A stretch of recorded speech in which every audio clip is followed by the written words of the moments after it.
বিসমিল্লাহির রহমানির রহিম। ফায়দা রান্নাঘরে আপনাদেরকে স্বাগতম। আজকে ফায়দা রান্নাঘরে আমি একটা ব্রয়লার মুরগির পাক নিয়ে এসেছি। ব্রয়লার মুরগিটা 1 কেজি ওজনের, হ্যাঁ, অত বেশি না, 1 কেজি ওজনের। 1 কেজি অল্প একটু বেশি ছিল, সব ফালায় মোলায় ধর 1 কেজির মতো টিকছে। এই যে আমি দেখেন মুরগিটা আগে ছুইলা কাইটা গরুয়া পিস যেটা কয়, মোটামুটি একটু বড় বড় পিস কইরা আমি ধুইয়া সুন্দর কইরা এই যে প্যানের মধ্যে তেল দিয়া পরে আমি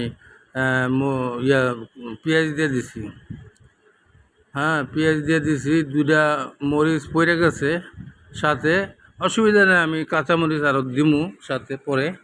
এই যে আমি দেখেন আদা রসুন দিয়ে দিছি 2 টেবিল চামচ, 2টা একখানে মানে মেশানো, এই জন্যে বললাম আর কি 2 টেবিল চামচ, 1 টেবিল চামচ করে। হ্যাঁ, এই দেখেন আমি ধনিয়া দিছি। হ্যাঁ, আমি ধনিয়া দিছি।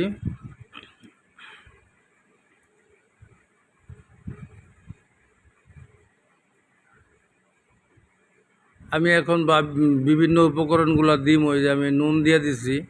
হ্যাঁ, নুন দিয়ে দিছি, আসলে মশলাগুলো একসাথে কাছাকাছি রাখলে ভালো হয়। হলুদ দিয়ে দিছি। এই যে আমি আমার বানানো মশলাটা দিয়ে দিছি, আমার বানানো একটা মশলা, এটা আমি দিয়ে দিছি। যে মরিচ দিয়ে দিছি, মরিচ দিয়ে দিছি। আপনারা বলতে পারেন যে জিরা তো দেই নাই, জিরা দিমু। এই যে একটু পানি দিয়ে দিছি। হ্যাঁ, জিরা আর গোলমরিচ আমি দিমু। এমনি মশলার সাথে, আমার বানানো মশলার সাথে কিছু জিরা তো আছেই। হ্যাঁ, তবে ভাই যারা এই মশলাটা বানাইতে পারেন, মশলাটা বানায় নিয়েন। আর যারা বানাইতে একান্ত পারেন না, আমার মানে মনে হয় রাঁধুনি যে মশলাটা আছে ওইটা অনেক ভালো। আমি 2-1 বার পাক করে খাইয়ে দেখছি, আমার কাছে ভালো লাগছে।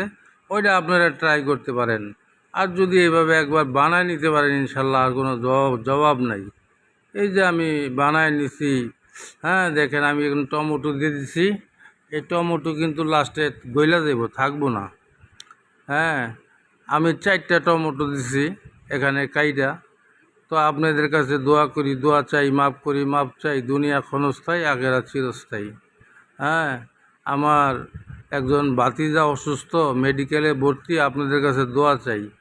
যারা খাস করে আমার ফ্রেন্ড ফলোয়ার আছেন, এই যে দেখেন আমি কাঁচামরিচ বেশি করে দিয়ে দিছি। ব্রয়লার মুরগি তো একটু ঝাল ঝাল লাগে। যারা আমার ফ্রেন্ড ফলোয়ার আছেন তারা আমার ভাতিজার জন্য দোয়া করেন। তার নাম ফয়সাল আহমেদ। এই যে দেখেন আমি এখন দিয়ে দিচ্ছি জিরা গোলমরিচ, এই ফ্লেভারটা থাকবে। আমি এখন মিশাইয়া সুন্দর করে কিছুক্ষণের মধ্যে আমি নামায় ফেলাম। আমার কিন্তু তরকারি হয়েই গেছে। এই যে দেখেন কিভাবে বলকাইছে। তো ভাই আমরা 5 ওয়াক্ত নামাজ জামাতের সাথে আদায় করব, আল্লাহ পাকের হুকুম, রাসূল সাল্লাল্লাহু আলাইহি ওয়াসাল্লামের তরিকায় চলব। ভাই এইভাবে যদি একবার পাক করে ব্রয়লার মুরগি খান, ব্রয়লার মুরগির প্রেমিক হয়ে দেবেন, যে আমরা এখান থেকে ব্রয়লার মুরগি খামো।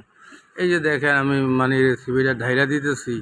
হ্যাঁ, আমার চ্যানেলটা সাবস্ক্রাইব করেন আর আমার চ্যানেলের সাথে থাকেন। আসসালামু আলাইকুম রহমতুল্লাহ, হে বরকাতুহু, হে মাগফিরাতুহু, হে জান্নাতুল ফিরদৌসুহু।